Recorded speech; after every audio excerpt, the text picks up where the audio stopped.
अपनी धरती का कर्ज उतारन लई इस धरती ने बड़े बड़े सपूत ते गबरू पैदा किए ने जिन्हां दी शहादत का झूमर उन्हां दे मत्थे दे उत्ते जद तक दुनिया मौजूद है चमकदा रहेगा। पंजाबी कौम की खुशकिस्मती है कि इन्हें अपने वजूद विचों ਉਹ सूरमे पैदा किए ने जिन्हां ने हर वो मैली अख मलिया मेट कर दी जिन्हें इस धरती वाल तकिया। अज का प्रोग्राम पंजाब दे हीरो, पंजाब की शान, आज़ादी का सरकड़वा राय अहमद खान खरल के नाम। असी उन्हां दे मज़ार ते जावांगे, उन्हां दे शहीदी अस्थान ते भी जावांगे। तुसी साडे नाल जुड़े रहो।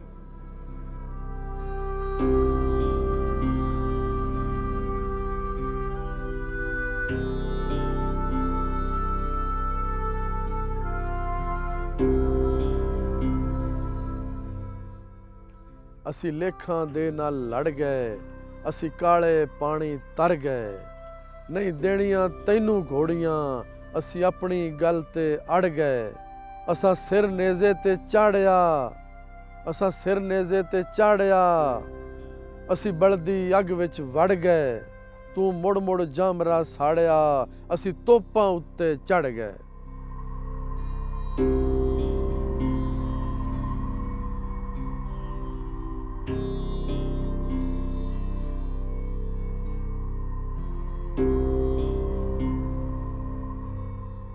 दोए बेर खा लो, एक जम्मेगा वली उलिया जमदा ते एक आम जिहा बंदा वो जम्मेगा। ते दुआ मैं मंजूर होगी, थानू बेटी मिलेगी।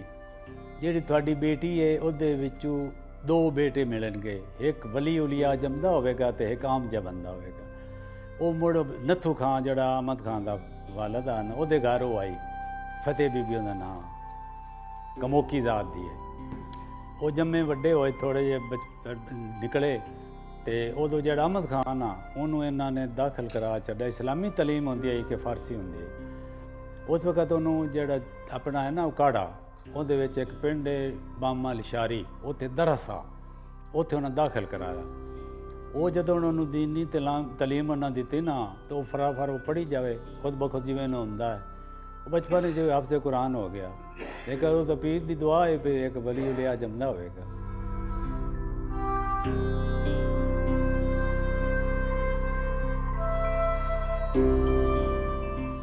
तो पंजाब की वंड तो असी पाई है ना, पंजाब की वंड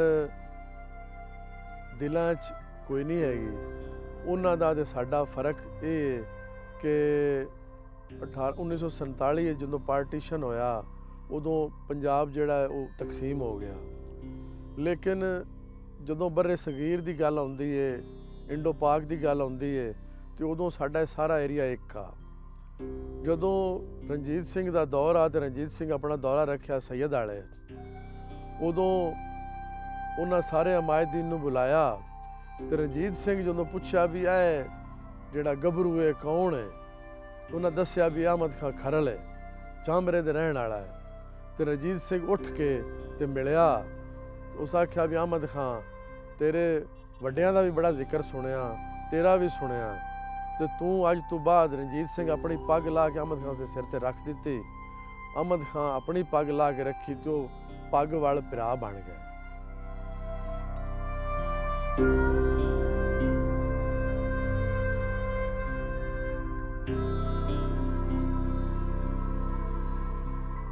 उस वक्त मुड़ो जदों जवान होया तो फारसी पढ़ी उन्हें, फारसी दे विच बड़ा अबूर उन्हां दा हासिल हो गया। तो फिर जदों अंग्रेज़ आए ना, जदों उन्होंने दिल्ली ते कब्जा किया, तो जदों फिर अगां वधे अहमद खां आख्या भी ये दिल्ली नहीं, ये मुसलमानों का खिता है, इत्ते पैर संभल के रखना। फिर बरकले लॉर्ड बरकले ने उन्होंने आख्या कि मैनू तलवारां भी दे, घोड़ियां भी दे, ते बंदे भी दे। उस वक्त जड़ा अहमद खां आख्या भी जेड़े असीं राजपूत आए ना, असीं ना तलवार ना घोड़ी ना औरत असीं किसी नूं नहीं देंदे, ते जाओ तू भज जाओ। वो मुड़ चला गया, वो मुड़ तैयारी श्यारी करता रहा जंग की। फिर उन्होंने आख्या कि अपना उन्होंने बंदे फड़ फड़ के अहमद खां दे जेड़े करिंदे आ जेल उन्हें भर दी बंगला गुगरे वाली। उन्हें आख्या कि अहमद खां पेश हो जाए तो इन्होंने छड़ देवांगे। उस वक़्त मोड़ा अहमद खां पेश हो गया।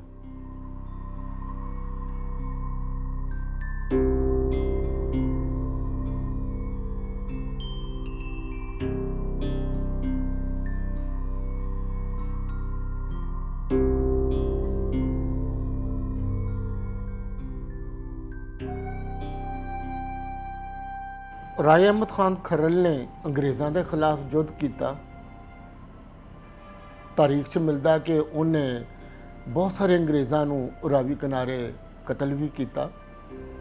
ਇਸੇ ਤਰ੍ਹਾਂ ਜਿਹੜੇ ਸਾਡੇ ਇਸ ਧਰਤੀ ਦੇ ਦੂਸਰੇ ਬਹਾਦਰ ਨੇ, ਭਗਤ ਸਿੰਘ ਆ ਜਾਂ ਹੋਰ ਦੂਸਰੇ ਬਹਾਦਰ ਨੇ, ਲਾਜ਼ਮੀ ਗੱਲ ਹੈ ਕਿ ਜਿਹੜਾ ਵੀ ਬਹਾਦਰ ਵਤਨ ਪ੍ਰਸਤ ਆਪਣੀ ਧਰਤੀ ਨਾਲ ਪਿਆਰ ਕਰਦਿਆਂ ਹੋਇਆਂ, ਖਾਸ ਤੌਰ ਤੇ ਜਿਹੜੇ ਬਾਹਰੋਂ ਆਏ ਹੁਕਮਰਾਨ ਆਪਣੀ ਨੀਤੀ ਨੂੰ ਲਾਗੂ ਕਰਨਗੇ, ਉਹਨਾਂ ਦੇ ਖਿਲਾਫ ਉਹ ਮਜ਼ਾਮਤ ਕਰੇਗਾ ਤੇ ਉਹ ਕਦੀ ਵੀ ਹੁਕਮਰਾਨਾਂ ਵਾਸਤੇ ਚੰਗਾ ਨਹੀਂ ਹੋਏਗਾ।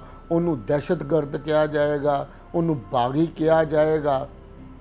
ਲਿਹਾਜ਼ਾ ਅੰਗਰੇਜ਼ਾਂ ਨੇ, ਕਿਉਂਕਿ ਉਸ ਵਕਤ ਜਿਹੜਾ ਇਨਸਾਫ ਉਹਨਾਂ ਨੇ ਨਾਫਜ਼ ਕੀਤਾ, ਉਹਦੇ ਵਿੱਚ ਜਿੰਨੀਆਂ ਆਜ਼ਾਦੀ ਦੀਆਂ ਲਹਿਰਾਂ ਦੇ ਜਿਤਨੇ ਹੀਰੋ ਸਨ, ਉਹਨਾਂ ਸਾਰਿਆਂ ਨੂੰ ਬਾਗੀ ਲਿਖਿਆ ਸੀ।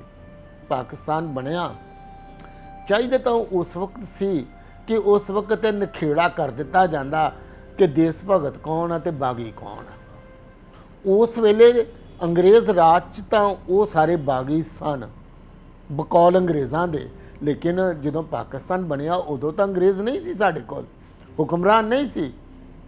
ਲੇਕਿਨ ਹੋਇਆ ਕਿ ਸਾਡੀ ਜਿਹੜੀ ਸੋਚ ਆ ਉਹ ਗੁਲਾਮਾਂ ਨਾਲ ਰਹੀ। ਅਸੀਂ ਆਪਣੀ ਕੋਈ ਵੀ ਨਾ ਕਾਨੂੰਨ ਬਣਾ ਸਕੇ, ਨਾ ਕੋਈ ਲਾਹੇ ਅਮਲ ਇਖਤਿਆਰ ਕਰ ਸਕੇ, ਜਿਹਦੀ ਵਜ੍ਹਾ ਕਰਕੇ ਜੋ ਕੁਛ ਅੰਗਰੇਜ਼ਾਂ ਨੇ ਸਾਨੂੰ ਦਿੱਤਾ ਉਹੀ ਅਸੀਂ ਇੰਪਲੀਮੈਂਟ ਆਪਣੇ ਕੋਲ ਕਰਦਾ, ਨਾਫਜ਼ ਕਰ ਦਿੱਤਾ। ਤੇ ਜਿਹਦੀ ਵਜ੍ਹਾ ਕਰਕੇ ਕਿ ਉਹ ਬਾਗੀ ਅੱਜ ਤੱਕ ਵੀ ਬਾਗੀ ਹੀ ਚੱਲਿਆ ਆ ਰਿਹਾ।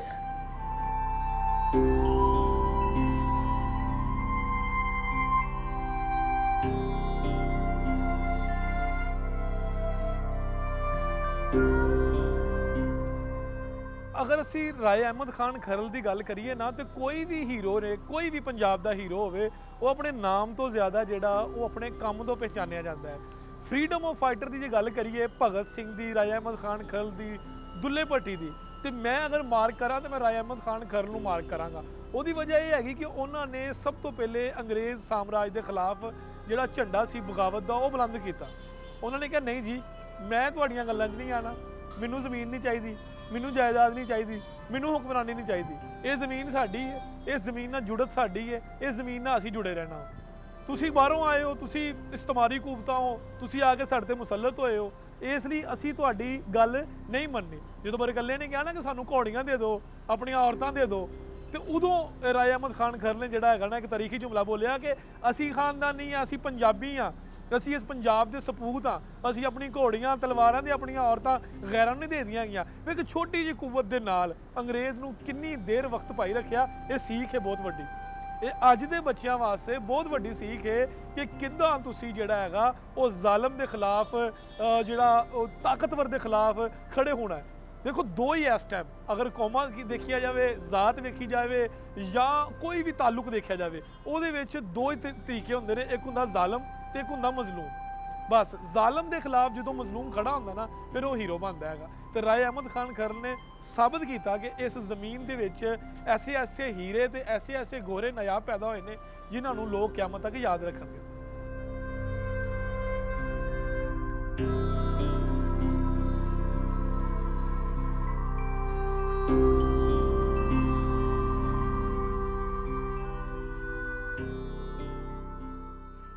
ਰਣਜੀਤ ਸਿੰਘ ਜਿਹੜਾ ਹੈ, ਉਸ ਤੋਂ ਬਾਅਦ ਇੱਕ ਹੋਰ ਵਾਕਿਆ ਹੁੰਦਾ ਹੈ ਵੀ ਕਾਂਡੀ ਵਾਲੇ ਹੈ ਚਨਿਓਟ ਤੋਂ ਅੱਗੇ, ਉੱਥੇ ਨਿਸੋਆਣਾ ਕੌਮ ਰਹਿੰਦੀ ਹੈ।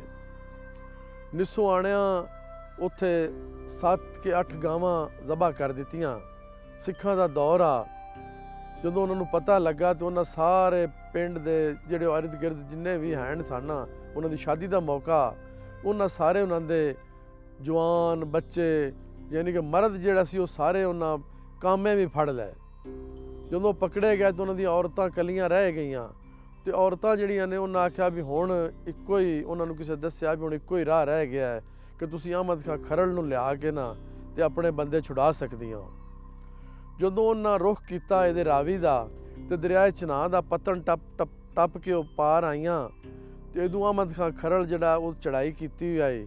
ਉਸ ਪੁੱਛਿਆ ਵੀ ਇਹ ਇਤਨੀਆਂ ਬੀਬੀਆਂ ਜਿਹੜੀਆਂ ਨੇ ਇਹ ਕਿਉਂ ਕੱਲੀਆਂ ਨੇ, ਨਾਲ ਮਰਦ ਕੋਈ ਨਹੀਂ ਆਣ। ਉਹਨਾਂ ਆਖਿਆ ਸੀ ਅਹਿਮਦ ਖਾਂ ਖਰੜ ਵਾਲੇ ਚੱਲੀਆਂ ਸਾਡੇ ਇਸ ਤਰ੍ਹਾਂ ਬੰਦੇ ਫੜੇ ਗਏ ਨੇ ਤੇ ਉਹਨਾਂ ਰਾਤੀ ਸਿੱਖਾਂ ਨੇ ਉਹਨਾਂ ਨੂੰ ਜਿਹੜਾ ਹੈ ਨਾ ਅੱਗ ਲਾ ਦੇਣੀ ਹੈ। ਉਹਨਾਂ ਲੱਕੜਾਂ ਜੋੜ ਲਈਆਂ ਨੇ ਵਿੱਚ ਇਕੱਠੇ ਕਰਕੇ ਉਹਨਾਂ ਅੱਗ ਲਾ ਕੇ ਸਾੜ ਦੇਣਾ। ਅਹਿਮਦ ਖਾਂ ਆਖਿਆ ਚੰਗਾ ਭੈਣਾ ਤੁਸੀਂ ਘਰ ਚਲੋ ਤੇ ਮੈਂ ਇਨਸ਼ਾਅੱਲਾ ਤੁਹਾਡੇ ਬੰਦੇ ਤੁਹਾਡੇ ਰਾਤੀ ਘਰ ਆ ਜਾਸਣ।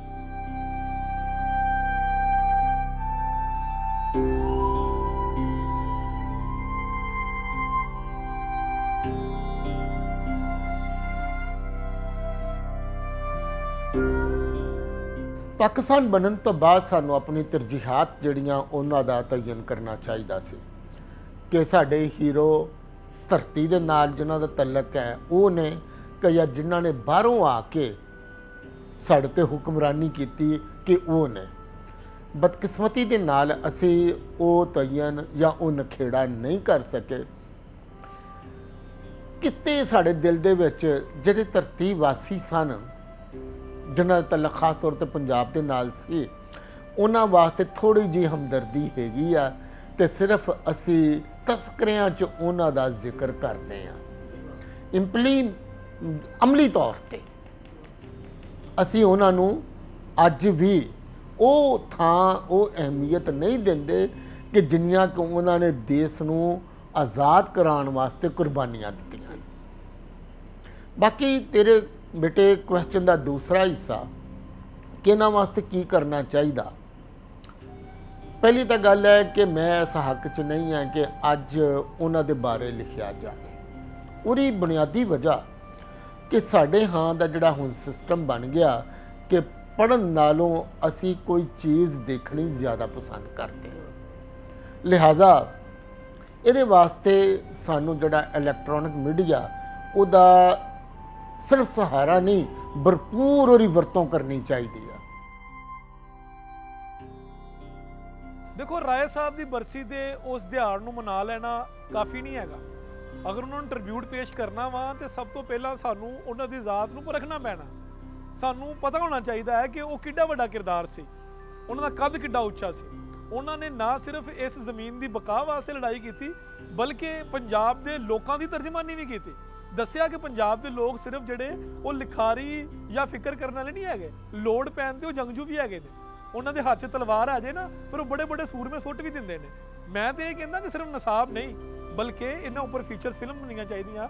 ਇਹਨਾਂ ਦੇ ਉੱਪਰ ਮੀਡੀਆ ਦੇ ਉੱਪਰ ਇਹਨਾਂ ਦੀ ਜ਼ਿੰਦਗੀ ਦੇ ਉੱਪਰ ਪੂਰੀ ਇੱਕ ਬਾਇਓਗ੍ਰਾਫੀ ਚੱਲਣੀ ਚਾਹੀਦੀ ਹੈ।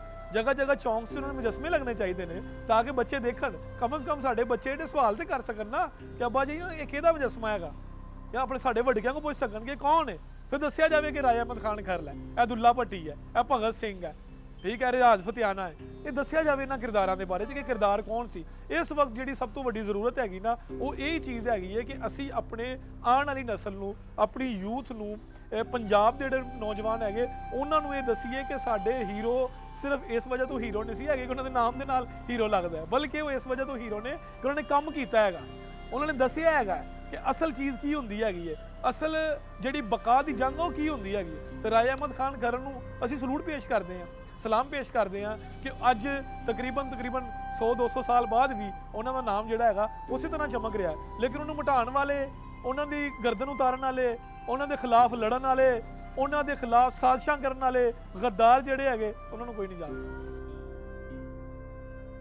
ਰਣਜੀਤ ਸਿੰਘ ਦਾ ਦਰਬਾਰ ਜਿਸੇ ਬਰਖਾਸਤ ਹੋਇਆ ਤੇ ਅਹਿਮਦ ਖਾਂ ਆਪਣਾ ਇੱਕ ਬੁਲਾਇਆ ਮੁਲਾਜ਼ਮ, ਉਸ ਆਖਿਆ ਵੀ ਜਾ ਰਣਜੀਤ ਸਿੰਘ ਦੀ ਜਿਹੜੀ ਫਲਾਣੀ ਬੀਵੀ ਹੈ ਨਾ ਮਾਈ ਨਕਈਆਂ ਦੀ, ਉਹਦੇ ਕੋਲ ਜਾ ਤੂੰ ਆਖੀ ਵੀ ਤੇਰਾ ਬਿਰਾ ਇਤਨੇ ਪੈਸੇ ਮੰਗਦਾ ਪਿਆ। ਉਹ ਬੰਦਾ ਜਦੋਂ ਗਿਆ तो माई उतने ही पैसे हरशा दे छड़ी। सवेरे जो रंजीत सिंह का दरबार लगा तो उस आख्या भी अहमद खान को सदो। अहमद खान आया तो उस आख्या भी अहमद खान जुर्माना ले आया है। उस आख्या भी रंजीत सिंह मैं ले आया। ਜਦੋਂ ਉਹਨਾਂ ਥਾਲ ਪੇਸ਼ ਕੀਤੇ ਤੁਸੀਂ ਵੇਖਿਆ ਵੀ ਇਹ ਉੱਤੇ ਕੱਪੜੇ ਵੀ ਸਾਡੇ ਨੇ ਜਿਹੜੇ ਕੰਦੂਰੀਆਂ ਜਾਂ ਖੂਬਸੂਰਤ ਜਿਹੇ ਹੁੰਦੇ ਹਨ ਉਸ ਵੇਲੇ ਲਿਬਾਸ ਉਹਨਾਂ ਦੇ ਉੱਤੇ ਪਹਿਨਾਏ ਹੋਏ ਜਿਹੜੇ ਕੱਪੜੇ ਇਹ ਵੀ ਸਾਡੇ ਨੇ, ਇਹ ਤਸ਼ਤਰੀਆਂ ਵੀ ਸਾਡੀਆਂ ਨੇ। ਉਹਨਾਂ ਆਖਿਆ ਅਹਿਮਦ ਖਾਂ ਇਹ ਜੁਰਮਾਨੇ ਕਰਨ ਵਾਲੇ ਵੀ ਅਸੀਂ ਤੇ ਜੁਰਮਾਨੇ ਭਰਨ ਵਾਲੇ ਵੀ ਅਸੀਂ, ਜੁਰਮਾਨੇ ਵੀ ਸਾਡੇ। ਇਹ ਮੁੜ ਅਸਲ ਸਰਦਾਰੀ ਦਾ ਖਰਲਾਂ ਦੀ ਹੋਈ ਨਾ।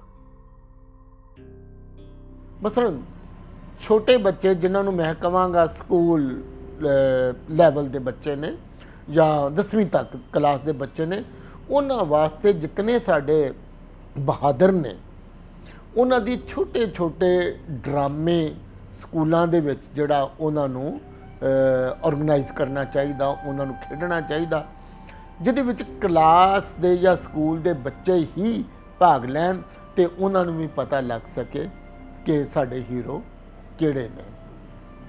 ਫਿਰ ਉਸ ਤੋਂ ਜ਼ਰਾ ਉੱਪਰ ਲੈਵਲ ਤੇ ਅਸੀਂ ਆ ਜਾਂਦੇ ਹਾਂ ਤੇ ਫਿਰ ਉਹਦੇ ਵਾਸਤੇ ਟੀਵੀ ਆ ਸਾਡੇ ਕੋਲ ਜਾਂ ਨੈਟ ਹੈ ਸਾਡੇ ਕੋਲ। ਤੁਸੀਂ ਨੈਟ ਦੇ ਉੱਤੇ ਉਹਨਾਂ ਦੀਆਂ ਡਾਕੂਮੈਂਟਰੀਜ਼ ਵੀ ਪਾਓ, ਸਿਨੇਮਿਆਂ 'ਚ ਉਹਨਾਂ ਦੀ ਬਹਾਦਰੀ ਦੇ ਜਿਹੜੇ ਕਿੱਸੇ ਨੇ ਉਹਨਾਂ ਨੂੰ ਵੀ ਫਿਲਮ ਦੇ ਰੂਪ 'ਚ ਦਿਖਾਇਆ ਜਾਵੇ। ਤੇ ਇਸੇ ਤਰ੍ਹਾਂ ਨੈਟ ਦੇ ਉੱਤੇ ਜਿਹੜੀਆਂ ਸਾਡੀਆਂ ਤਹਿਰੀਰਾਂ ਨੇ ਉਹਨਾਂ ਦੇ ਹਾਲਾਤੇ ਜ਼ਿੰਦਗੀ ਔਰ ਉਹਨਾਂ ਦੇ ਬਹਾਦਰੀ ਦੇ ਕਾਰਨਾਮੇ ਬਹੁਤੇ ਲੰਬੇ ਚੌੜੇ ਨਹੀਂ, ਛੋਟੀਆਂ ਛੋਟੀਆਂ ਕਿਸ਼ਤਾਂ ਕਹਿ ਲਓ ਤੁਸੀਂ, ਕਿਸ਼ਤਾਂ ਦੀ ਸੂਰਤ 'ਚ ਜਾਂ ਥੋੜ੍ਹੇ ਥੋੜ੍ਹੇ ਪੈਰਾਗ੍ਰਾਫ ਦੀ ਸੂਰਤ 'ਚ ਉਹਨਾਂ ਨੂੰ ਤੁਸੀਂ ਨੈਟ 'ਤੇ ਪਾਓ। ਤੇ ਫਿਰ ਸਭ ਤੋਂ ਵੱਡੀ ਗੱਲ ਜਿਹੜੀ ਆ ਉਹ ਇਹ ਵਾ ਕਿ ਉਹਨਾਂ ਦੀ ਤਸ਼ਹੀਰ ਵੀ ਕਰੋ।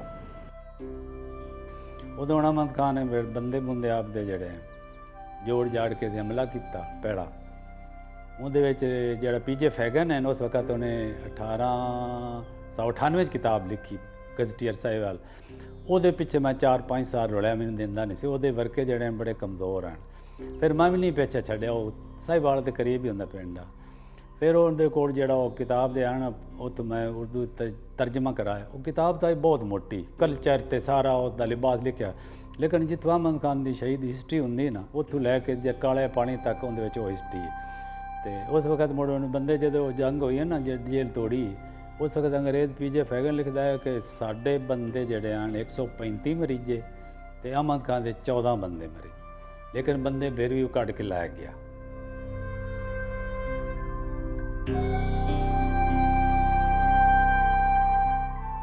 ਜਿਹੜਾ ਹੀਰੋ ਵਾ, ਜਿਹੜੀ ਉਹਦੀ ਜੰਮਣ ਤਾਰੀਖ ਆ, ਉਹਦੀ ਸ਼ਹਾਦਤ ਦੀ ਤਾਰੀਖ ਆ, ਤੁਸੀਂ ਆਪਣੇ ਥਾਂ ਤੇ ਜਾਂ ਆਪਣੇ ਜ਼ਿਲ੍ਹੇ 'ਚ ਤੁਸੀਂ ਕੰਮ ਨਹੀਂ ਕਰਨਾ ਤੇ ਕਮ ਸੇ ਕਮ ਉਹਦੇ ਮਜ਼ਾਰ ਤੇ ਤਾਂ ਜਾ ਕੇ ਲੋਕਾਂ ਨੂੰ ਦੱਸ ਸਕਦੇ ਹੋ ਕਿ ਭਾਈ ਅੱਜ ਇਸ ਹੀਰੋ ਦਾ ਜਨਮ ਦਿਹਾੜਾ ਹੈ।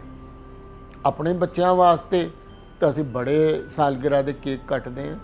ਸਾਡੀਆਂ ਜਿਤਨੀਆਂ ਜਥੇਬੰਦੀਆਂ ਨੇ, ਜਿਤਨੀਆਂ ਆਰਗੇਨਾਈਜੇਸ਼ਨਸ ਨੇ ਜਿਹੜੀਆਂ ਆਪਣੇ ਆਪ ਨੂੰ ਅਦਬ ਦੇ ਵਿੱਚ ਬੜਾ ਮੁਤਹਰਕ ਰੱਖਦੀਆਂ ਨੇ, ਆਇਆ ਕਦੀ ਕਿਸੇ ਨੇ ਉਹਨਾਂ ਦਾ ਜਨਮ ਦਿਹਾੜਾ ਮਨਾਇਆ ਜਾਂ ਆਇਆ ਕਿਸੇ ਨੇ ਉਹਨਾਂ ਦੇ ਵਫਾਤ ਦੇ ਉੱਤੇ ਕਦੀ ਉਹਨਾਂ ਨੇ ਫਾਤਿਹਾ ਪੜ੍ਹੀ ਉਹਨਾਂ ਵਾਸਤੇ। ਲਿਹਾਜ਼ਾ ਸੈਮੀਨਾਰਸ ਵੀ ਹੋਣੇ ਚਾਹੀਦੇ ਆ, ਲੇਕਿਨ ਗੱਲ ਫਿਰ ਹੋਈ ਆ ਕਿ ਸੈਮੀਨਾਰ ਕਰਵਾਉਣਾ ਦਾ ਮਸਲਾ ਨਹੀਂ ਜਿੰਨਾ ਕਿ ਸੈਮੀਨਾਰ ਦੀ ਤਸ਼ਹੀਰ ਕਰਨਾ ਮਕਸਦ ਆ। ਇਸੇ ਤਰ੍ਹਾਂ ਉਹਨਾਂ ਦੇ ਉੱਤੇ ਕਿਤਾਬਾਂ ਵੀ ਲਿਖੀਆਂ ਜਾਣ ਚੁੱਕੀਆਂ ਤਾਂ ਨਹੀਂ ਅਸੀਂ ਕਿਹਾ ਜਾ ਸਕਦਾ ਕਿ ਕਿਤਾਬ ਪੜ੍ਹਨ ਦਾ ਬਿਲਕੁਲ ਹੀ ਰੁਝਾਨ ਖਤਮ ਹੋ ਗਿਆ। ਹਾਲੇ ਵੀ ਬਹੁਤ ਸਾਰੇ ਕਿਤਾਬ ਨੂੰ ਪਿਆਰ ਕਰਨ ਵਾਲੇ, ਕਿਤਾਬ ਨੂੰ ਪੜ੍ਹਨ ਵਾਲੇ ਲੋਕ ਮੌਜੂਦ ਨੇ।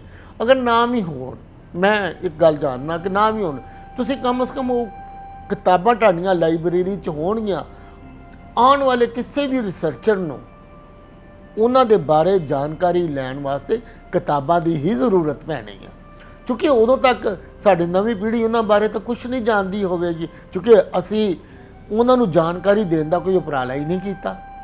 ਲਿਹਾਜ਼ਾ ਉਹਨਾਂ ਦਾ ਸਭ ਤੋਂ ਵੱਡਾ ਮਾਖਜ਼ ਜਿਹੜਾ ਉਹ ਕਿਤਾਬਾਂ ਹੋਣਗੀਆਂ।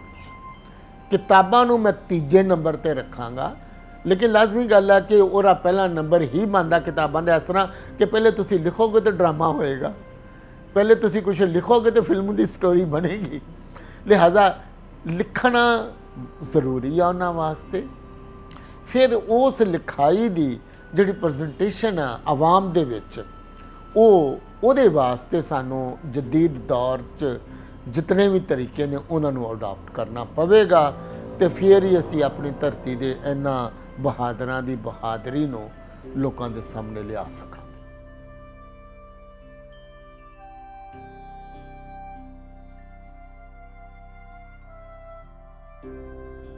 ਉਸ ਤੋਂ ਬਾਅਦ ਅਹਿਮਦ ਖਾਨ ਖਰਲ ਦਾ ਇੱਕ ਵਿਜ਼ਨ, ਇੱਕ ਉਹਨਾਂ ਦੀ ਸੋਚ, ਇਨਕਲਾਬੀ ਸੋਚ।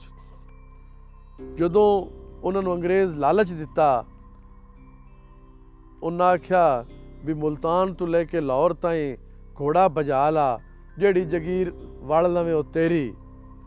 ਤੇ ਅਹਿਮਦ ਖਾਨ ਆਖਿਆ ਬਈ ਭੂਈ ਵੀ ਸਾਡੀਆਂ, ਦਰਿਆ ਵੀ ਸਾਡੇ ਤੇ ਪਾਣੀ ਵੀ ਸਾਡੇ, ਪਰ ਇਕੱਲੀ ਤੂੰ ਕੌਣ ਹੁੰਦਾ ਸਾਡੀਆਂ ਭੂਈ ਵੰਡਣ ਵਾਲਾ।